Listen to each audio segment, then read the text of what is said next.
Every culture on Earth, separated by oceans, languages, and thousands of years, independently decided that something was out there, something that didn't belong. And the freaky part? A lot of their descriptions match. These are the 6 cryptids that have terrified entire countries, stumped governments, and refuse to be explained away. And before this video is over, you're going to have a very hard time convincing yourself that all of them are fake.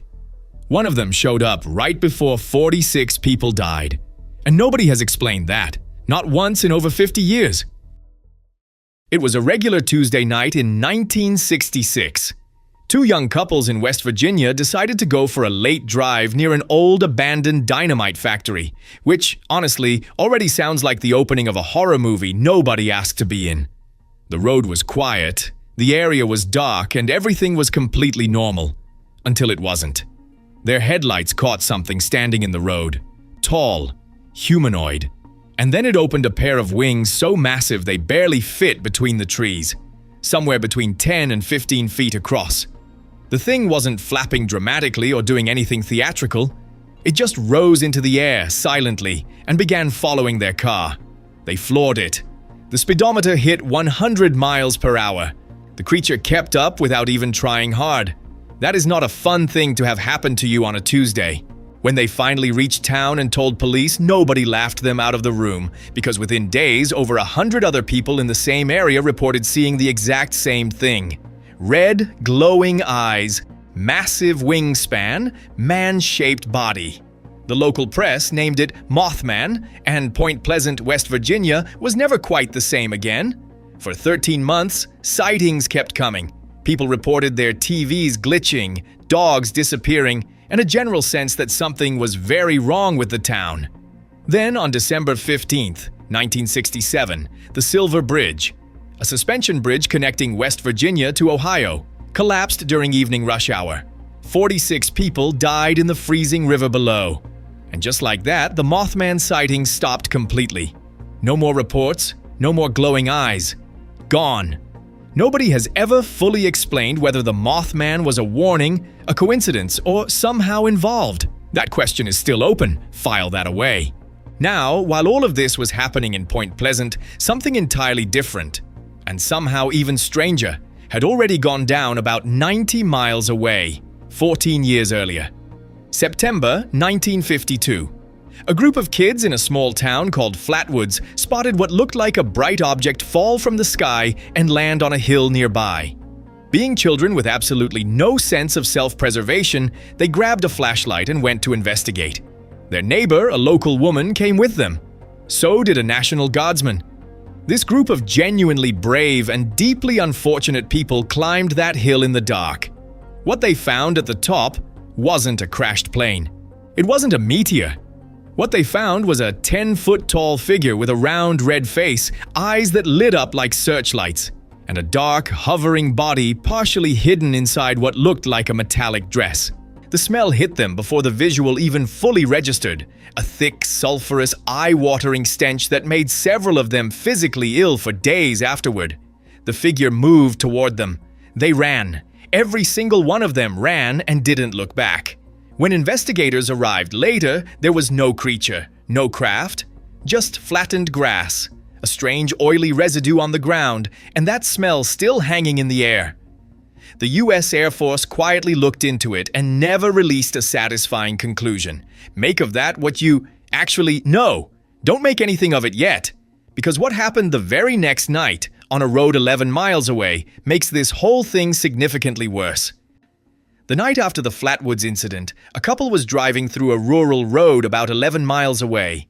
Their car died without warning. No sputtering, no warning light, just completely dead.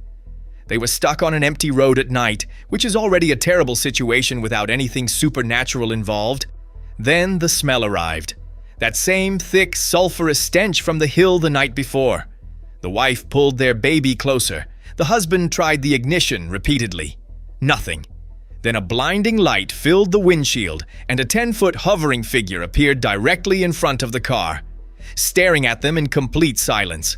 The husband kept trying the ignition. Eventually, the figure drifted away into the dark. The car started immediately after, as if nothing had happened. The couple drove straight home without stopping once. 2 separate encounters, 2 separate locations, same creature. What locals and investigators eventually came to call the Flatwoods Monster. The U.S. Air Force officially looked into both incidents and quietly closed the file without ever giving anyone a satisfying answer. That file is still closed. Now the next one on this list is a completely different kind of terrifying, because it doesn't come from the sky. It doesn't block your car on a country road. According to the people who have encountered it, it starts from inside a human being. The Algonquian tribes of North America, the Ojibwe, the Cree, the Algonquin, had been warning about this creature for centuries before Europeans ever set foot on the continent. They called it the Wendigo. And what makes it different from every other cryptid is that the Wendigo isn't always something you see coming toward you. Sometimes it used to be your neighbor. The legend describes what happens when a person is pushed deep enough into starvation, isolation, or desperation. Something inside them shifts. The hunger mutates into something inhuman, and the person transforms. Witnesses across entirely different tribes, separated by hundreds of miles and zero contact with each other, describe the same result. An impossibly tall, skeletal figure with sunken, hollow eyes, antler-like features, and a cold so severe it arrived before the creature did. You'd feel the temperature drop first, then you'd see it. That consistency across unconnected groups is what genuinely bothers researchers. Folklore normally drifts. Details change as stories travel. With the Wendigo, they didn't. Same creature, same details, completely different sources. Sightings still get reported across northern Canada and the American Midwest, almost always during the worst winters. The case remains open, which is a fun thing to think about next time there's a cold snap. Now we're going somewhere dramatically warmer. Puerto Rico, 1995. A farmer woke up to find 8 of his sheep dead in the field. No blood anywhere on the ground, no signs of a struggle, no predator tracks leading in or out. Just 8 sheep lying there with 3 small puncture marks each on their necks, and not a single drop of blood remaining in their bodies. He was not the only one. Within weeks, farmers across the island were waking up to identical scenes. Drained animals, no mess, no explanation. Then eyewitnesses started describing what they had seen moving through their farms at night. A creature roughly the size of a large dog but standing upright on 2 legs with spines running down its back, clawed hands, and eyes that caught light like a cat's in the dark. Someone called it the chupacabra, the goat sucker. The name spread faster than the creature itself. Within months, the attacks had jumped to Mexico, then Texas, then across Latin America. Hundreds of animals, farmers sleeping outside with flashlights and whatever weapons they had nearby. And here's the thing, nobody really talks about. The attacks didn't stop at animals. Several witnesses across Puerto Rico and later Mexico reported coming face to face with the chupacabra at close range, and walking away physically unharmed but describing something that has stuck with researchers ever since. The creature wasn't acting like a predator defending territory. It wasn't running, it was watching, standing completely still in the dark, observing, like it was studying the person in front of it just as much as they were studying it. One farmer in Texas described it standing outside his window at night for several minutes before disappearing without a sound. His dogs, 3 of them, didn't bark once. They hid under the bed. Investigators who looked into the drained livestock found something that made the wild animal explanation increasingly difficult to hold on to.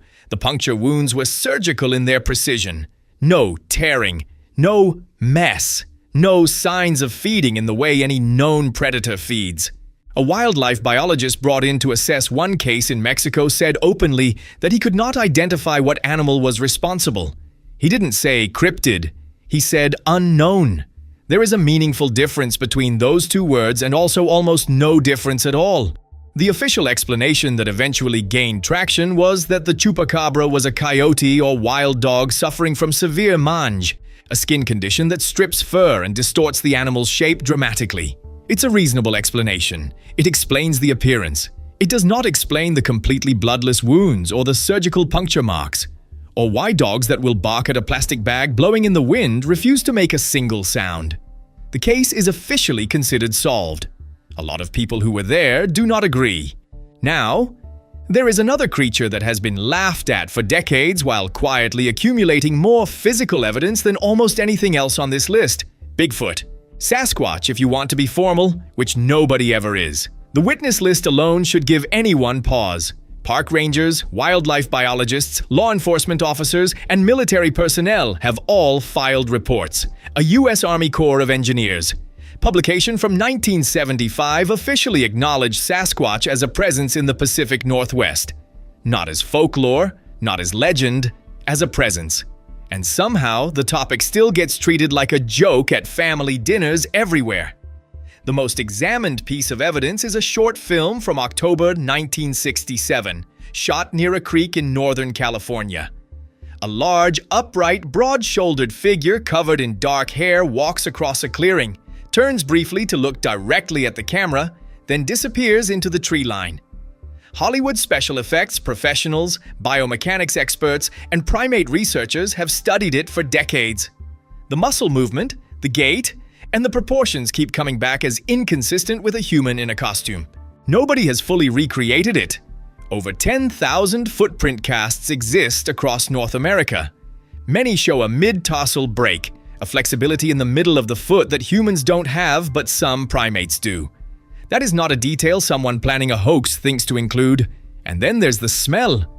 Witnesses across completely different states, who never met each other, across decades of separate encounters, all describe the same thing. Wet dog mixed with something else they cannot name. That detail never made headlines. It kept showing up anyway. No confirmed body, no bones, no definitive DNA. Which sounds like the end of the argument, except that scientists have discovered entirely new large animal species within the last 20 years. In terrain this size, absence of evidence is not the same thing as evidence of absence. And if Bigfoot sounds hard to hide, wait until you hear about something that has been hiding in plain sight since the 6th century. Scotland has a lake, and calling it a lake almost feels like an insult. Loch Ness is 23 miles long, 755 feet deep at its lowest point, and so dark inside that visibility drops to almost zero within a few feet of the surface. The entire city of New York, every building, every person, every taxi driver with a strong opinion, could fit inside this loch and leave room to spare. Whatever is in there, if something is in there, has more than enough space to simply never be found. The first written account of something unusual in those waters dates back to 565 AD. A monk named Columba reportedly stopped a creature from attacking a swimmer by raising his hand and commanding it to retreat. The creature obeyed, which either means a 6th century monk had better animal control than anything modern science has produced, or the legend started a very long time before anyone was taking notes seriously. The modern story begins in 1933 when a local couple driving along the loch saw something enormous break the surface, thrash around, and disappear. Their account made the newspaper. Within months, hundreds of people came forward with their own sightings stretching back years. Sightings they had kept quiet because nobody wants to be the person who claims they saw a monster before it becomes socially acceptable to do so. Then came the photographs. The most famous one, taken in 1934, showed a long neck rising out of the water with a small head at the top. Elegant, prehistoric looking, exactly what a surviving plesiosaur would look like if you ordered one from a catalog. It was published worldwide. It was also eventually admitted to be a toy submarine with a sculpted head attached, which is either deeply embarrassing for everyone involved or impressive levels of commitment to a bit, depending on how you look at it. But here is where it stops being funny. In the 1970s, a research team conducted a sonar sweep of the loch and picked up large moving objects at significant depth, objects too big to be any fish known to inhabit those waters. In 1987, a coordinated effort involving 20 boats with sonar equipment swept the entire loch simultaneously. They hit something large, 3 times. Whatever it was moved. Then it went deeper and disappeared from every screen at once. In 2018, a team of scientists collected environmental DNA from the loch, essentially genetic material shed by everything living in the water. They identified every species present: fish, birds, bacteria. Everything matched known inhabitants except for one significant anomaly, an unusually large concentration of eel DNA. Not normal eel DNA, giant eel DNA. The lead scientist went on record saying that a species of eel far larger than anything currently documented could theoretically explain decades of sightings. He was careful with his words. He did not say impossible. He said theoretically. Scientists do not use that word casually. So here is where everything stands. A winged creature in West Virginia stopped appearing the same night a bridge fell and 46 people died. A 10-foot hovering figure left 2 families shaking and left government investigators with a closed file and no answers. Something in the frozen north has been described identically by people who never met across centuries. A bloodless livestock killer was declared solved by an explanation that doesn't fully fit the evidence. A massive hairy figure has been documented by credible witnesses for decades without a single confirmed body ever turning up. And a loch in Scotland is hiding something that even a DNA study couldn't fully identify. Every single one of these cases is officially considered either closed or fictional. Every single one of them still has witnesses coming forward today.